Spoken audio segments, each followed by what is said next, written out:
Hey, the following isn't part of our usual programming. It's something I've been struggling with for quite a while now. As I write these words, it is Eid al-Fitr 2024, almost exactly 6 months into Israel's terrible assault on Gaza. Even though I'm over 7,000 miles away, nestled safely in a Texan metropolis, I am haunted by the barbarity of what's unfolding in Palestine. I'm embarrassed to admit that it has traumatized me to some degree, ashamed of owning up to my fragility when I think of the steadfastness of those who suffer daily violence, the heroes of Gaza. But I don't intend to sit here and wax poetic about their truly ineffable plight. To be honest, I'm not sure what this is supposed to be. I'm not here to make the case for Palestine, nor argue against the Zionist rhetoric living rent-free in my head. There will be no historical analyses, appeals to reason, or sentimental pleas. All I know is that I've started and stopped writing this so many times that it has to come out, whatever shape it ends up taking. It was in November when I first felt the urge to channel some of the nervous energy that I couldn't put into activism into words instead. I set out to write a short article, which I hoped to publish online somewhere. Originally, it was supposed to be about the experience of being Arab American in that moment, and its profound sense of alienation, one that deepened with every exposure to mainstream media and every other conversation with an acquaintance, well-meaning or otherwise. I was maybe halfway done when the horror of the raid on El-Shifa petrified me. The world did nothing to stop the savage destruction of a hospital complex, citing Israeli intelligence that it was, in fact, a legitimate target. At work, I overheard clients pontificate that although it resembled an assault on civilian infrastructure, the issue was too complex for such a simple characterization. Even though it was frustrating to see others dismiss what I believed was a war crime so offhandedly, my inside voice counseled patience and grace, whispering reassuring words to me. These decent, intelligent folks weren't enunciating conclusions. They were wrestling with the cognitive dissonance of reconciling the prevailing worldview with the evidence their very phones and screens presented them with. It's okay, Zaid. Ahl Gaza may be suffering, but at least their cries were finally making them visible. I was sure that the brutality of the Israeli response meant that it wouldn't be long before regular people found it impossible to ignore the injustice of Palestinian existence any longer. So I abandoned the article and sought instead to just share and discuss the daily atrocities unfolding in Gaza online. Maybe sought is the wrong word. I found the news so unspeakably horrific that simply witnessing it didn't seem enough.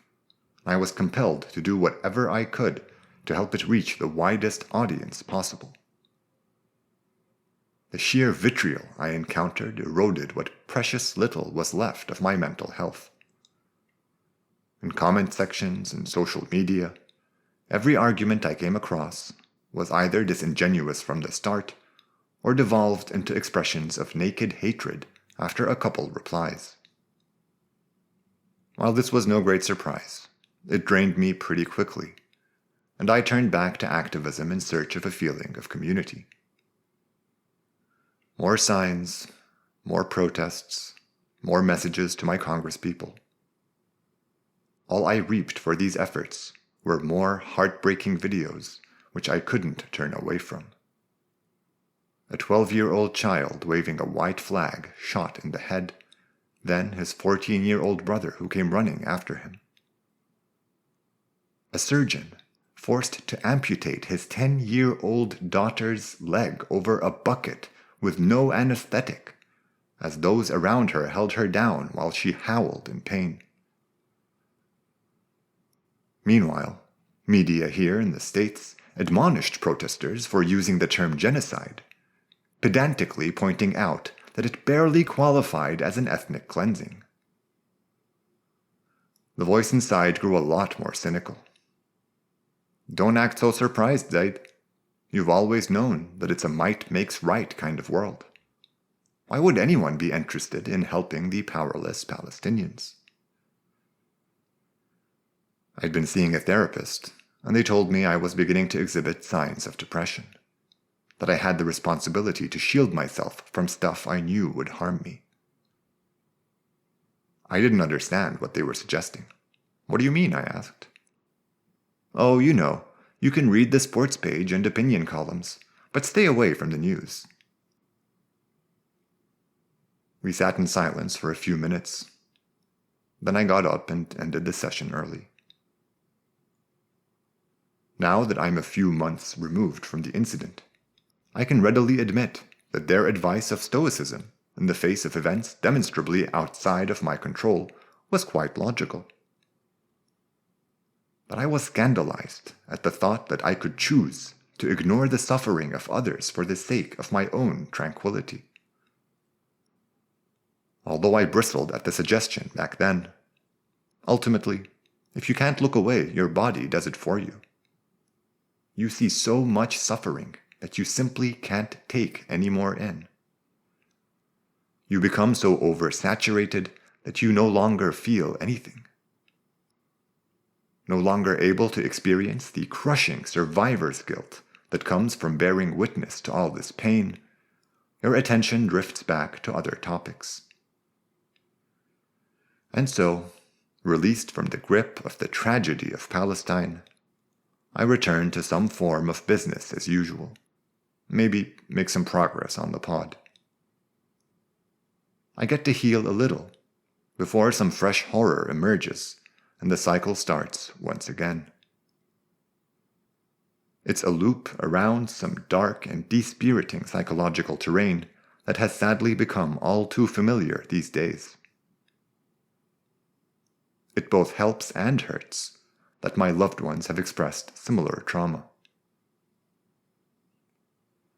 Writing this brings to mind a verse from one of my favorite poems, Amama Bab Allah, or Standing Outside God's Door, by Badr Shakir al-Sayyab. Here's an amateurish English translation.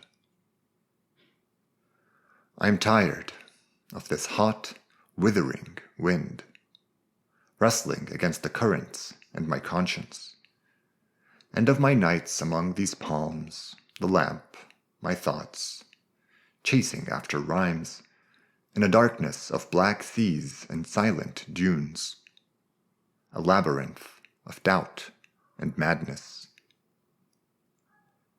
I'm tired of my grand struggle. I would tear a piece of my heart to feed those in need.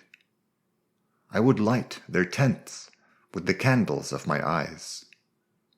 I would clothe them with old, discarded flags, rags reeking of defeat. I'm tired of my final spring. I see it in the pollen and the daisy and the rose. I see it as the season spreads beyond my confining borders. I'm tired of this artificial life, stuck in a past, calling my yesterday tomorrow as if I were some actor from an expired world. Chased by the fates, as darkness falls around him, they light candles on his grand theater, and he laughs until dawn, his heart bursting with the flames of this searing wind. I'm tired. I am tired as a child who has sobbed himself to sleep.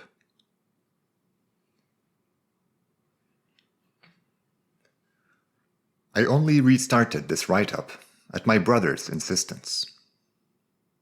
He encouraged me to try again, and didn't give up on me when I failed the second time and slipped back into exhaustion.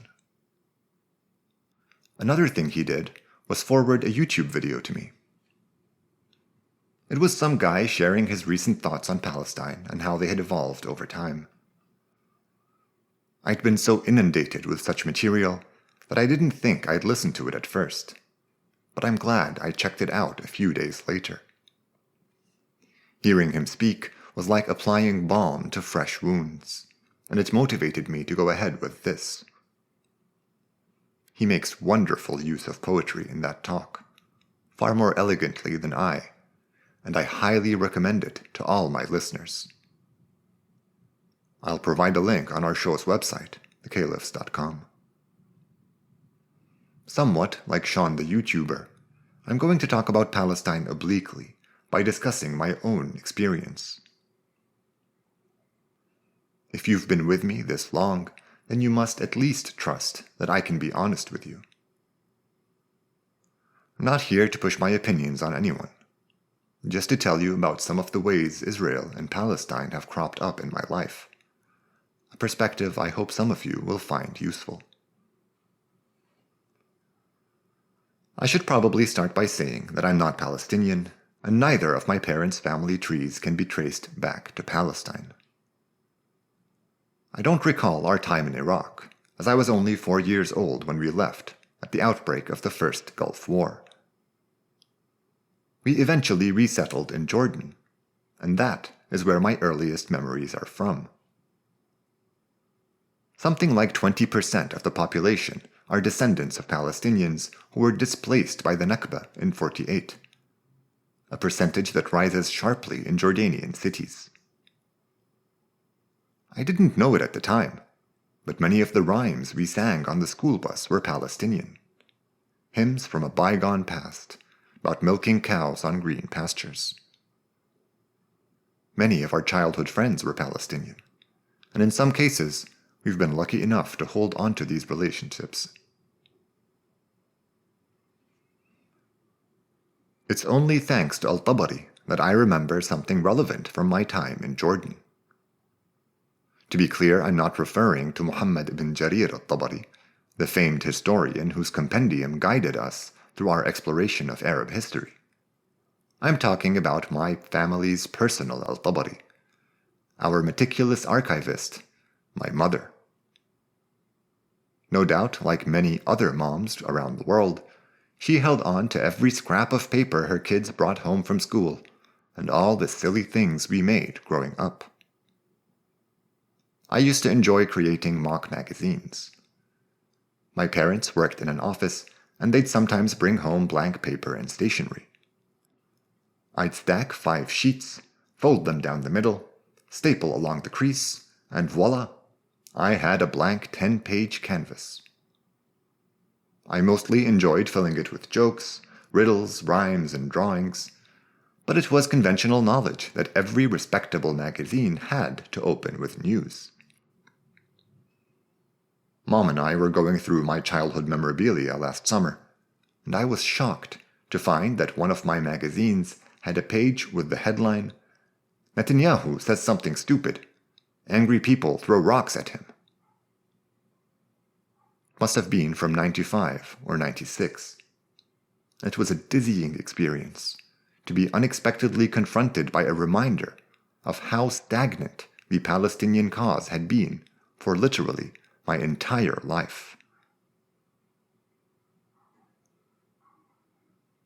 We moved to Lebanon in 97, and even though we were surrounded by my mom's family, it took us a while to adjust. Compared to sleepy Amman, Beirut was an intimidating tangle of identities, communities, and power lines.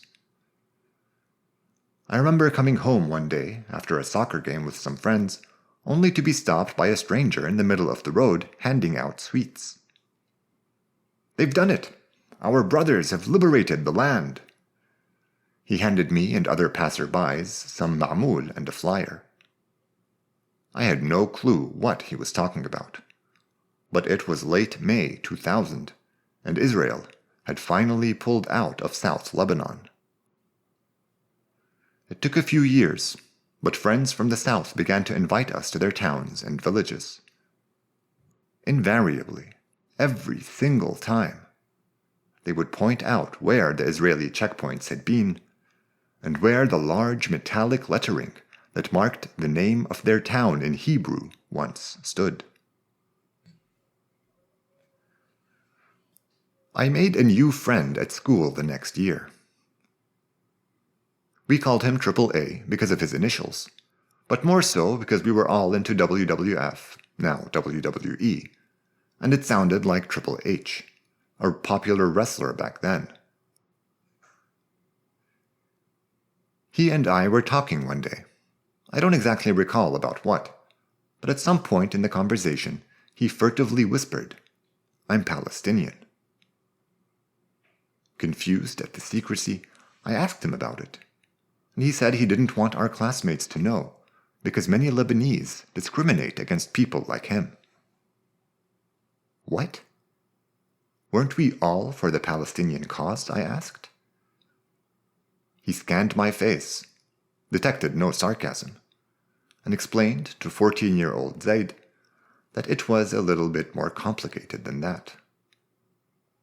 Palestinians in Lebanon are crowded into refugee camps and barred from formal participation in the economy. While I had grown up in Jordan, one of the few places on earth where Palestinians could exist without restrictions, Triple A had grown up in Lebanon, where Palestinians were treated very differently. They still can't get work permits, can't access public hospitals, and can't enroll their kids in schools. Not without relatively hefty bribes, at least.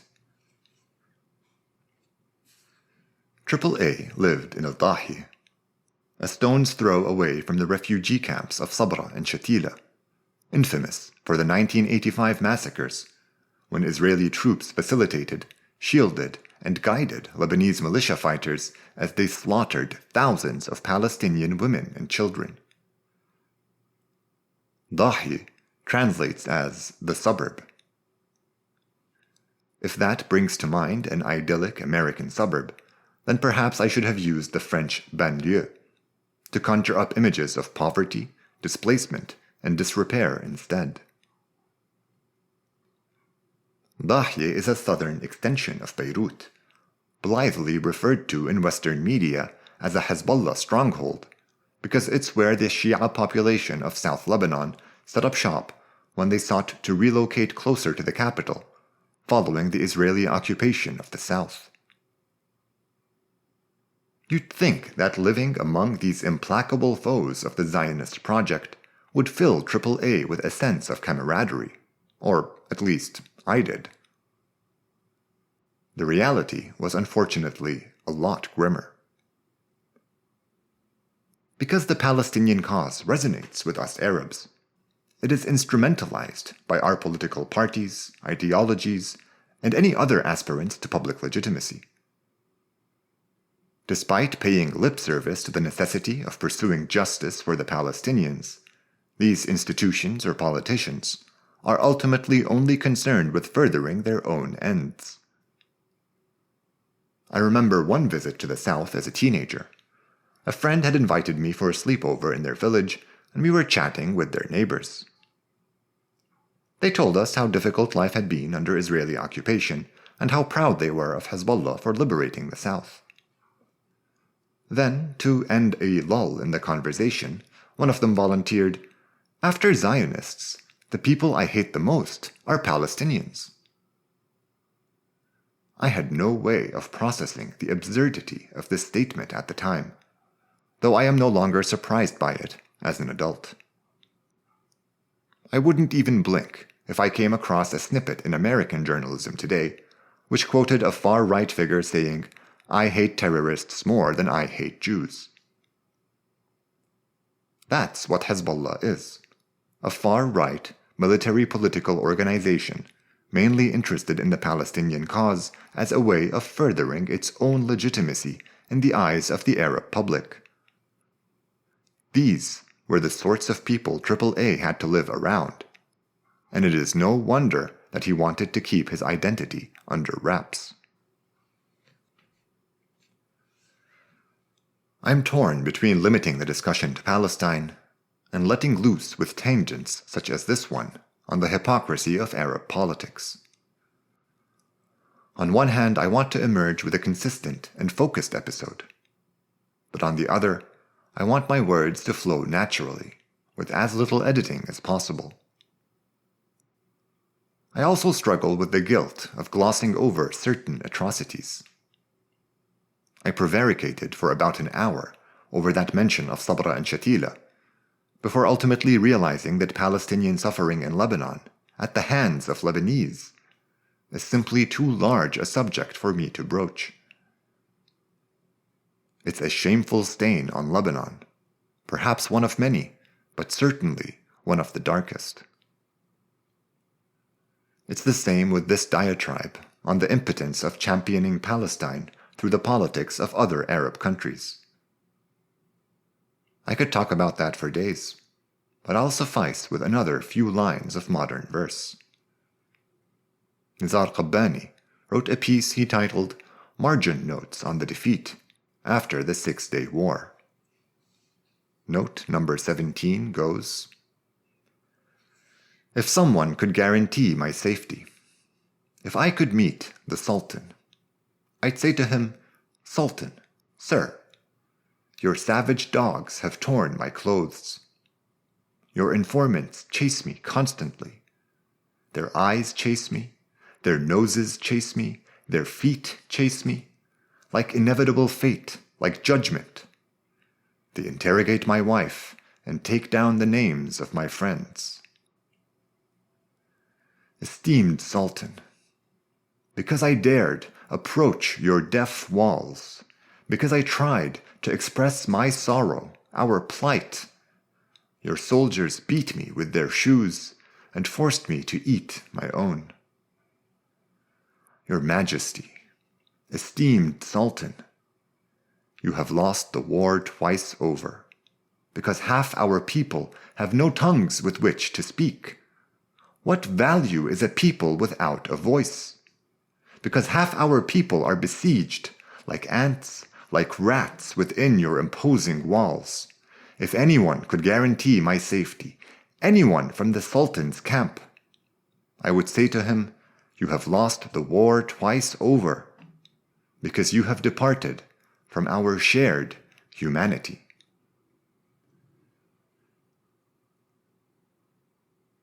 July 13th, 2006 was a Thursday. It was the summer semester of my second year at college, and I had 2 exams I was very unprepared for that morning. They were cancelled as news spread that Israel had bombed the airport and was looking to invade the country. Hezbollah had ambushed a border patrol the day before, kidnapping 2 soldiers and leaving 10 others behind as casualties. Even in the midst of such alarming developments, I failed to fully grasp what was going on. I went home and made plans to go to the beach the next day, where we could clearly see the Israeli cruiser from the shore and take pictures of it on our camera phones. Others were not so lucky. One of my closest friends never got to see his home again. He went straight to his grandmother's place in Beirut, where his family congregated over the next few days before making their way to Syria to seek refuge for the duration of the conflict.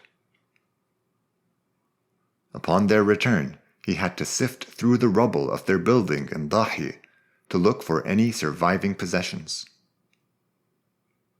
People were especially upset at the loss of sentimental objects, and my friend searched in vain for his many photo albums. A few months later, he bought a digital camera and began using this cool new site called Facebook to upload and store thousands of photos where they were safe from Israel's bombs. The wholesale destruction of Dahi that summer was hailed by the Israeli security establishment as a new military strategy, one that was proudly dubbed the Dahi Doctrine. The inspired Israeli general behind it later threatened, quote, "What happened in Dahi will happen in every village from which shots are fired in the direction of Israel. We will wield disproportionate power and cause immense damage and destruction. From our perspective, these are military bases." End quote. Another colonel expounded the doctrine by adding, quote, "Israel's test will be the intensity and quality of its response to incidents on the Lebanese border or terrorist attacks involving Hezbollah in the north or Hamas in the south. In such cases, Israel, again, will not be able to limit its response to actions whose severity is seemingly proportionate to an isolated incident. Rather, it will have to respond disproportionately in order to make it abundantly clear that the State of Israel will accept no attempt to disrupt the calm currently prevailing along its borders. The Geneva Convention considers collective punishment a war crime. As noted by a respected expert on human rights and international law, quote, "Under the Dahiya Doctrine, the civilian infrastructure of adversaries, such as Hamas or Hezbollah, are treated as permissible military targets, which is not only an overt violation of the most elementary norms of the law of war and of universal morality, but an avowal of a doctrine of violence that needs to be called by its proper name, state terrorism." End quote. But let's say you were unswayed by quibbling over laws of war and universal morality. Let's assume you're an empiricist who is only interested in observable results. The question you'd be most concerned with answering is, does it work? Does the Dahiya Doctrine actually deter terrorism? To answer that, we only need look to the example of the doctrine's namesake. The destruction of Dahi in 2006 left over 500,000 Lebanese homeless in an impoverished nation with an ineffective government. Aid summits were held and several countries made generous pledges to help those impacted by the war. But the corruption endemic to the Lebanese state meant that most people did not expect the help to arrive anytime soon, if ever. But the newly unhoused people of Dahi didn't have to dread the future for too long, because mere weeks after the war, Hezbollah presented them with a proposal. Using Iranian donations, the party would facilitate the reconstruction of the entire suburb at no cost to its residents. All they had to do was sign a document authorizing a shell company to rebuild their apartment buildings. The document also stipulated that should any aid intended for the reconstruction of Dahi ever actually materialize, the company would have the right to recoup its expenses from said funds. So by 2008, Hezbollah had rebuilt Dahi in its own image, from the ground up. Far from turning the civilian population against them, the destruction of their homes and communities made its residents more reliant on Hezbollah than ever before. Even those who had no love for the party and blamed it for the war could not ignore the clear message Israel sent with its disproportionate response, that their suffering was the point. Radicalization increased on all levels. Ordinary people became more dependent on Hezbollah, and Hezbollah became more beholden to its patrons, Syria and Iran. Despite the demonstrable failure of this doctrine, it has been repeatedly employed in Gaza in the past, and being taken to a whole new level there today. I didn't meet my first Israeli until 2012. For graduation, my brother, 3 friends, and I arranged to go trekking in Kashmir in the summer. After arriving in the provincial capital of Srinagar, our guides told us that we would be joined by one other young man for our tour. Ben was a little taken aback when he realized that all 5 of his companions were from Lebanon, 3 specifically from the south. He was a nice, friendly guy, always clutching a prized acoustic guitar. And although we were only together for a total of 5 nights, I can recall enough for a kind of good, bad, and ugly vignette. One time, as a friend was entertaining us with some funny stories in Arabic, Ben cracked up with us at the right time, then said that even though he couldn't understand anything, our friend's tone and register was simply universally funny.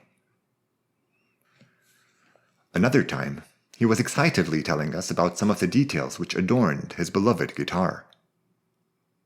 He carried it around with him while he hiked, so it wouldn't be damaged, and occasionally he'd play for us outside the tent or by the fire. He told us that it was probably worth thousands of dollars, but that he'd only paid $150 for it. I marveled at what a good deal that was, and he said that he'd bought it off a couple Palestinians, nonchalantly adding, "You know how they are, they're all thieves. I just feel bad for whoever they stole it from." That was not a nice thing of him to say. One evening, we came across another Israeli hiker. He was traveling along a different route, but he and Ben hit it off and decided to spend the night together in his tent. The next morning, the two of them came back while we were getting ready to head our separate ways.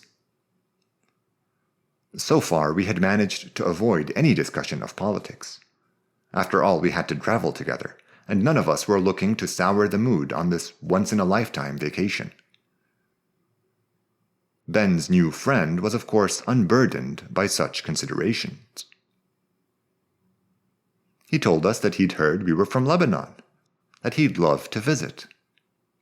See, his dad was in Lebanon back in the 80s, and he found it beautiful. If only it wasn't for Hezbollah, the Lebanese and the Israelis could be friends.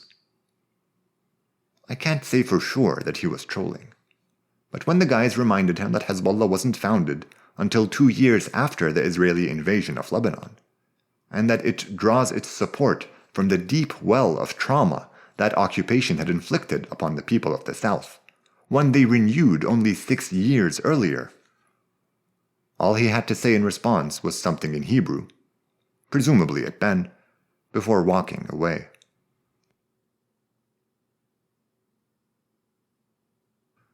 I moved to the States later that year, landing in New York in October 2012. After a brief stint at the Harlem Y, I found a room I could afford for a few months on Craigslist. It was a 2-bedroom apartment in Queens, and the man renting it out was a lawyer in his late 30s who apparently did this to make a little extra money every now and again. He was friendly and inquisitive, asking me all sorts of questions about life in Lebanon and the Middle East more generally. I tried my best to answer, but it really helped me realize how little I actually knew beyond my own experience. Similar conversations with others later on are what first led me to read up on Arab history, a subject I was surprised to find so interesting. Nothing like the dry, sterile trivia we were taught at school. My host also asked me about Palestine a couple times, and even though those conversations stayed polite, they never went well. He presented me with some stridently pro-Israel arguments that I just didn't know how to respond to. Refuting them was a frustrating exercise, and I constantly failed to articulate how problematic I found them.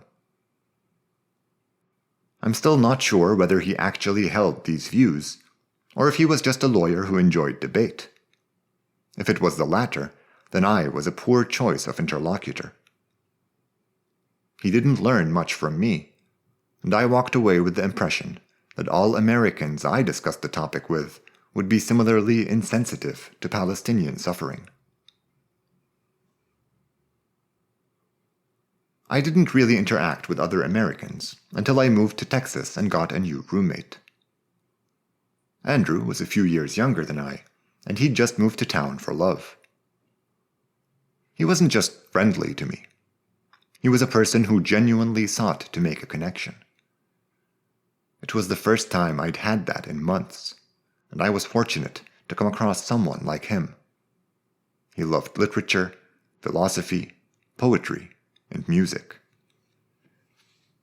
Getting to know him was truly a pleasure, and he taught me all sorts of things, from cooking recipes to country music, and the more time I spent with him, the more at home I felt in this new country I now reside in. Even though talking to him was as natural as talking to a brother, it still took me a few weeks before I was comfortable enough to broach the topic of Israel. Looking back, I guess I was curious about his views because I trusted his moral judgment, and wanted to know what impression someone like him ended up with following an American upbringing.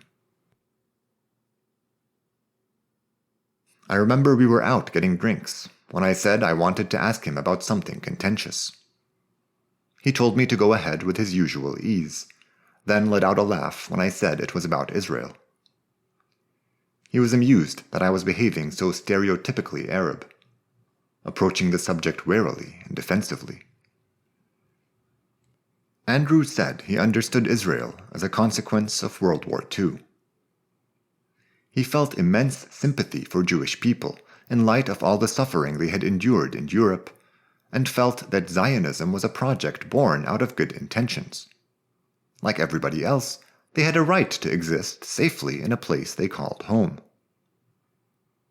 This made perfect sense given his background. Not only was he of German descent, but he spoke fluent German and had just come back to the States following a 2-year stint as an English teacher in Leipzig.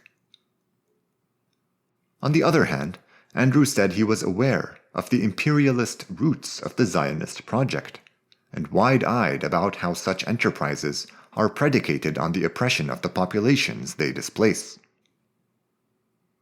Most worrisome of all, Israeli attitudes were only hardening, and the already immense trauma this conflict had caused seemed to stretch out with no end in sight.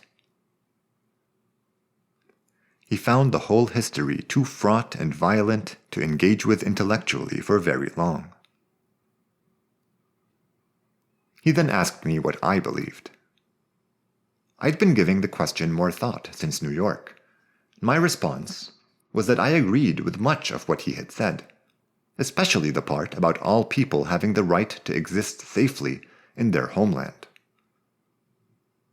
I said the matter hinged on how one defined Zionism. What did it mean that the Jewish people felt a religious connection to this land? I said I'd be thrilled if I had a neighbor who believed the land we live on was holy, because in my mind, all that meant was that they would take care of it really well. However, if by holy they meant that my existence on this land we shared was not to be tolerated, or to use Israeli rhetoric, a demographic threat, then I would have just cause to be concerned. A spiritual Zionism could be easily accommodated in Palestine. A supremacist Zionism was itself not interested in accommodation. I told him that from my perspective, all I'd ever seen from Israel was an expansionary zeal and a callous disregard for human life. I ended by saying, although it was shameful that the U.S. was stubbornly on the wrong side of this issue, I believed that a system robust enough to end slavery would also one day disavow support of such a supremacist vision of Israel. Andrew said he'd drink to that, and that he thought any Brooklyn Jew would do the same. I think that about does it for my memoir. I've discussed Palestine with many others since then, and have also read more extensively on the topic. I recall buying Alan Dershowitz's The Case for Israel, thinking it was a sincere explanation of the Zionist position, only to be terribly disappointed. It was basically a masterclass in disingenuous argumentation, using rhetoric designed to dehumanize Palestinians and delegitimate their existence. As I read it, I recognized many of the talking points I was faced with back in Queens among its pages. While I usually donate my books to second-hand stores, this one went straight to the trash. I could give you a couple more examples of conversations I've had in the States, but they're uninformative and unsatisfying. One guy told me that the cause for Palestine was hopeless, because it was impossible for him to imagine relocating hundreds of thousands of Jewish settlers from illegal settlements in the West Bank. I asked him why it was easier for him to accept the displacement of millions of Palestinians who'd lived on the land for generations. He shrugged and said he didn't know. It just was. Another guy had a wild theory about how what's wrong with Israel was that it had an Arab population that hated democracy. Their failure to do their civic duty and vote was why it kept drifting to the right. I'm just procrastinating with these examples, because now that we are done with the past, it is time to turn our attention to what's unfolding in Gaza. It's difficult to discuss or even imagine. Like staring into the sun, pondering the daily suffering of Palestinians in Gaza feels like something the human body has automatic safeguards to shield itself from. For months now, I can only expose myself to it in short 10-minute bursts that often leave me shaking with anger or indignation. It's the first thing on my mind every single day I wake up. An unbroken streak that worried me greatly last year, but that I have resigned myself to by now. I am honestly speechless. I can't find any words or concepts that adequately describe the cruelty being unleashed on Gaza. Which tragedies must I make sure to highlight? Are there any I can omit for the sake of structure? And how do I do any of this without breaking down? I can't. At least, I'm in good company. Here's an excerpt from a poem by Hala Alian, where she weaves the unspeakable into art. Despite predating the current catastrophe by over a decade, it remains tragically relevant today, perhaps more than ever. I recommend listeners check out the full clip on YouTube.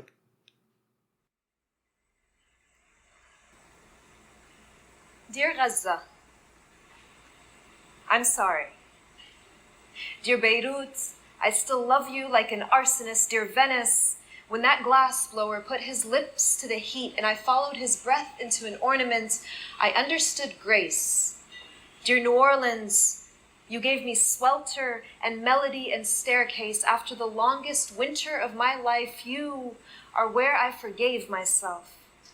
Dear Boston, I found the bird already dead, crooked nests scattering the pavement, and for days, all I saw was that constellation of bones. Dear Ayanapa, I cannot hear your name without thinking war and ship and 2 moons before coastline. Dear Tripoli, it was whiplash. It was awful month. It was season of flinching. I won't be coming back. Dear Rome, whenever I think of my future self, she's always walking your piazza wearing something yellow. Dear Wichita, I remember the boy band songs on the radio, the car rides through the backbone of your highway. I remember cornfields and pregnant sky and always a thunderstorm. Dear Gaza, I'm sorry. Dear Ramallah, thank you for the applause. Thank you for the seltzer water, the tabla player, the 3 a.m. tomato and bread. Thank you for the balcony. Dear Dubai, I forgot a scarf, a silver ring, a tube of lipstick, and courage to make a mistake. I found the ring, the rest you may keep. Dear Aleppo, forgive me my uneaten rice, my litter, my abundance of light bulb. Forgive me my bed soft and warm even in January. Dear Baghdad, you still make me cry. Dear Doha, with you I am always dreaming of starlit eels and honey water and birds bathing in fluorescent sky. I miss those colors. Dear Istanbul, marry me. Dear Dallas, I bought polished pebbles from your mall kiosks and pretended I was Aladdin, turning the soil over and gasping, Dear Gaza, I'm sorry.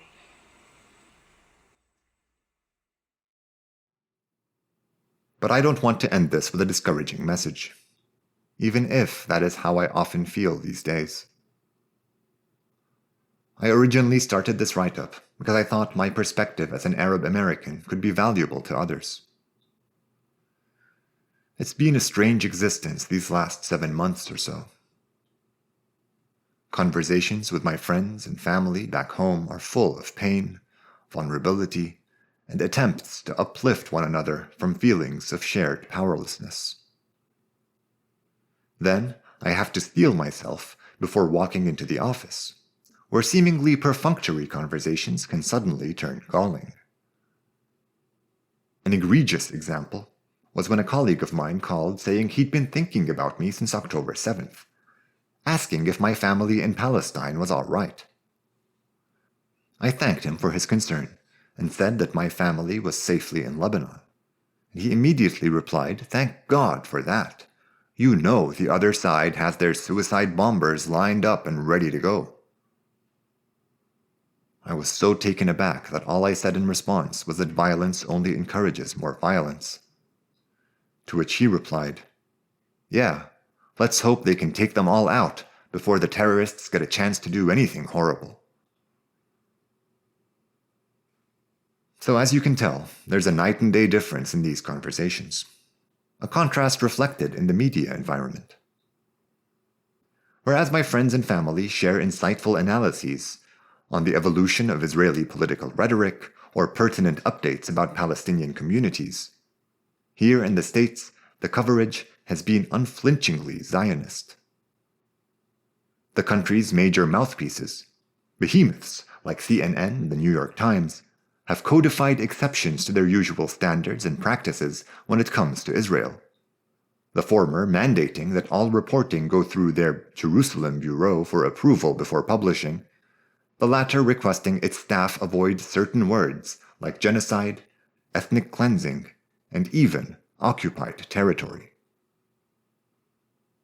After bathing the news in this pro-Israel light, US media then refracts it solely through the lens of the upcoming presidential election. In the words of President Biden's own campaign staff, Palestine is a, quote, messaging problem. As far as they're concerned, the worst damage Israeli bombs can do isn't in Gaza, but the ballot box.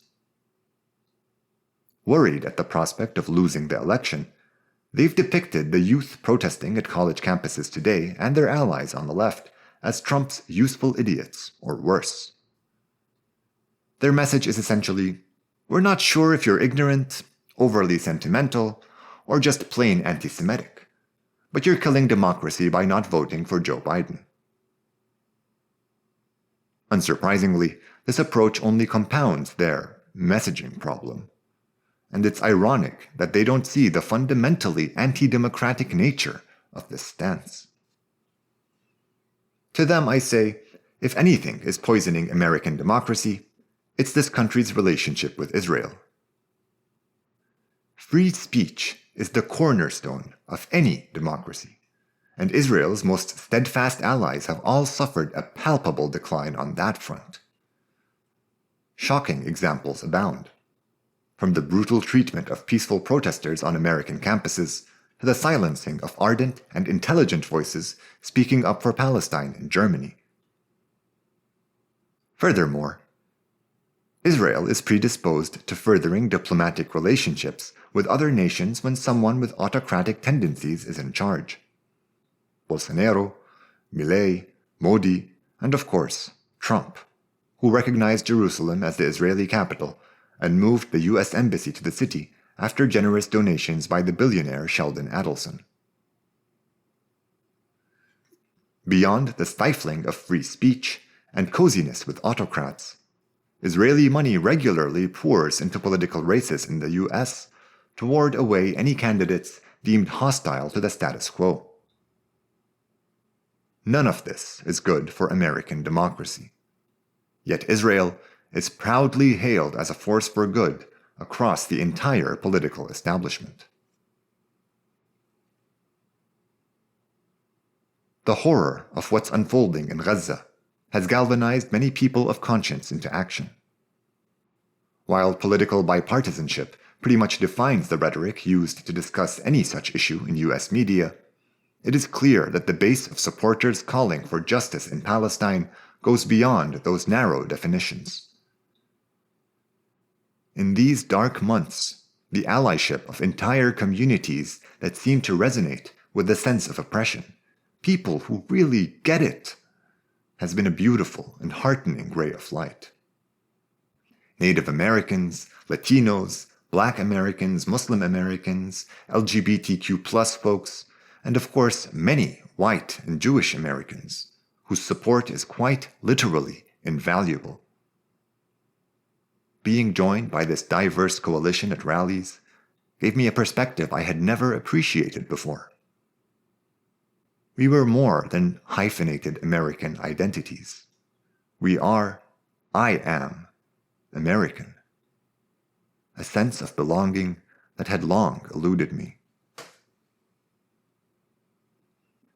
But it's not the personal significance of this allyship that I want to highlight. There's something more important here. There remains a disheartening amount of prejudice back home. And I don't just mean Lebanon, but the wider region as well. There are unaddressed biases against certain races and religions, and regressive attitudes towards women, gender, and sexuality.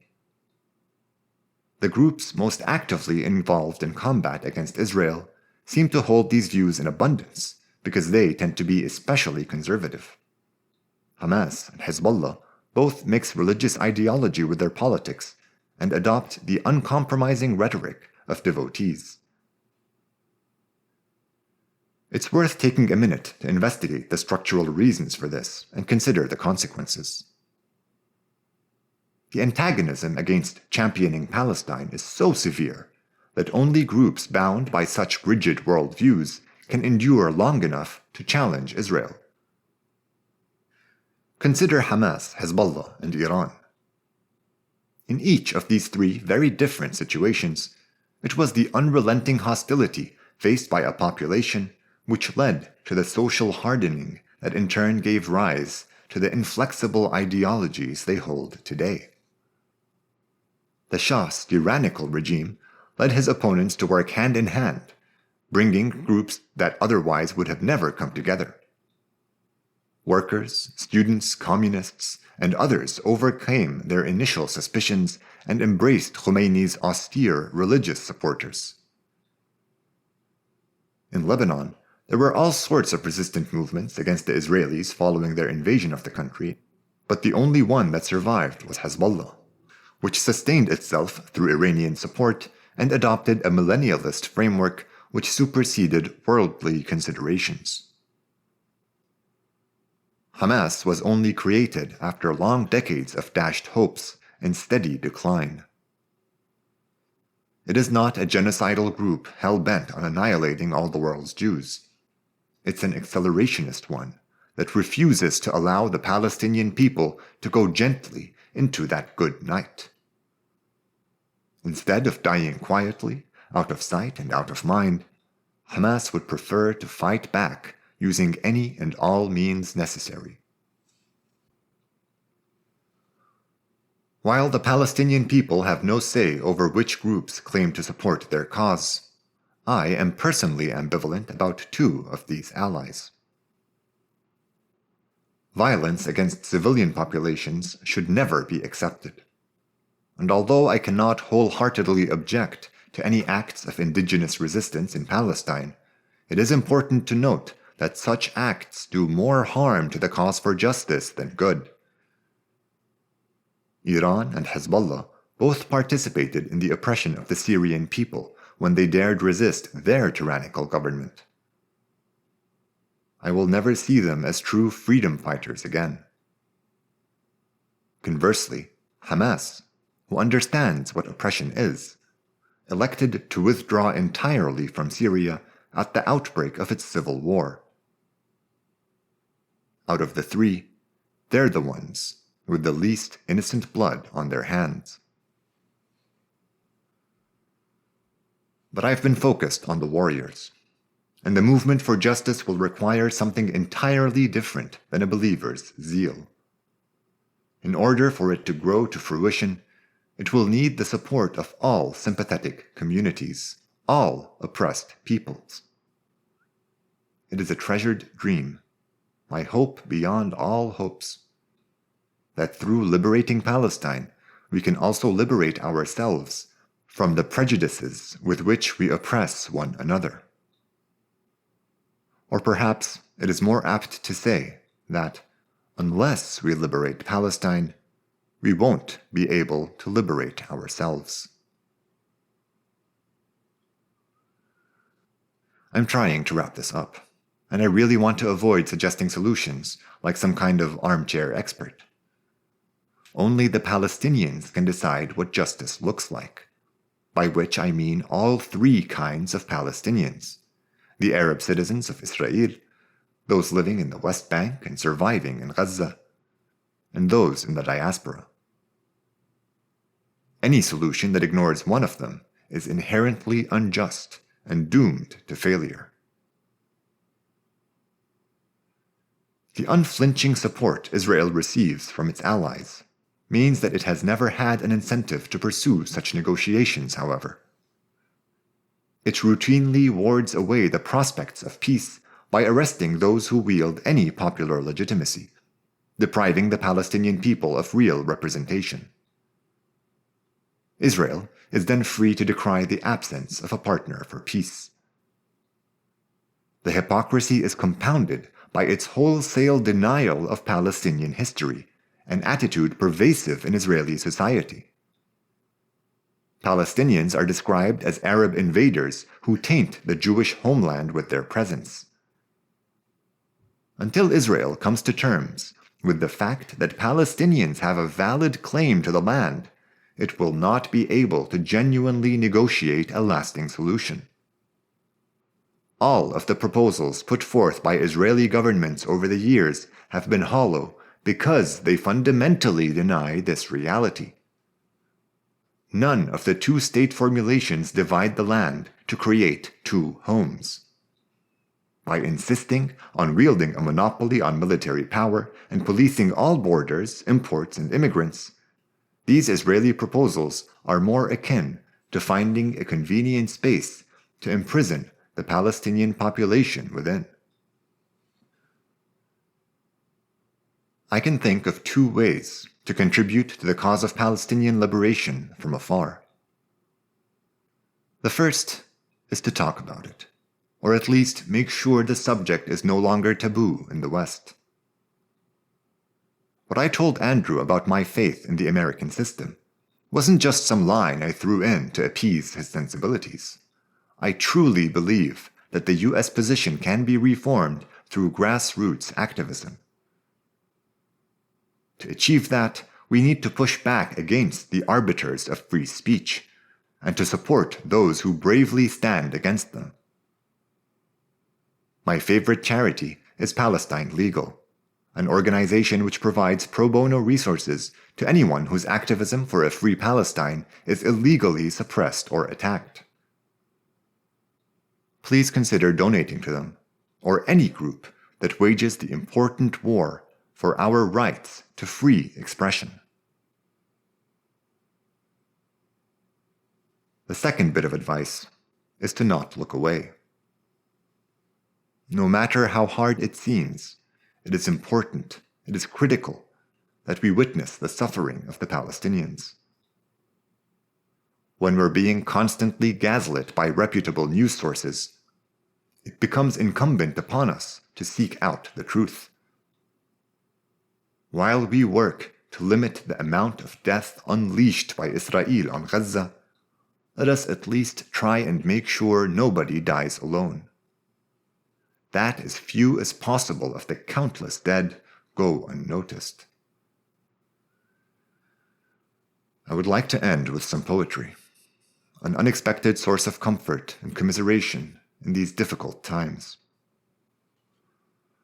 The following two poems, a plea and a response, originally had nothing to do with Palestine. In 2015, a dying Tunisian poet wrote some verse, and another replied in kind.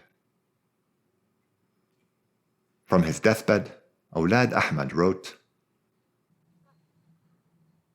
O medicine, O God, do not leave me with this wolf alone. For if you leave me in my solitude, I shall be desolate, utterly alone. The next day, his compatriot, Bahr al-Arfai's response came, Be sure that I love you, that I see the breath of the Creator within you, that I have prayed for you the way you have prayed for me. We, my brother, my companion, are on this road together like specks of eternal dust. Let us not abandon our brothers and sisters in Palestine in their hour of need. Let us never leave them with the wolf alone. Thank you for listening.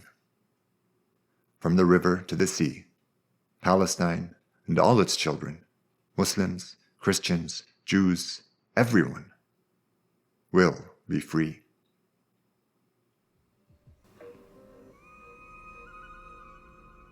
ها هي الكلمات والوقت أبيض قادم تشيد للموت عشا عشا حديثا وعشا جديدا أيها الطب والرب لا تتركاني مع الذئب وحدي وإن شئتما فدعاني إلى وحدتي واحدا ووحيدا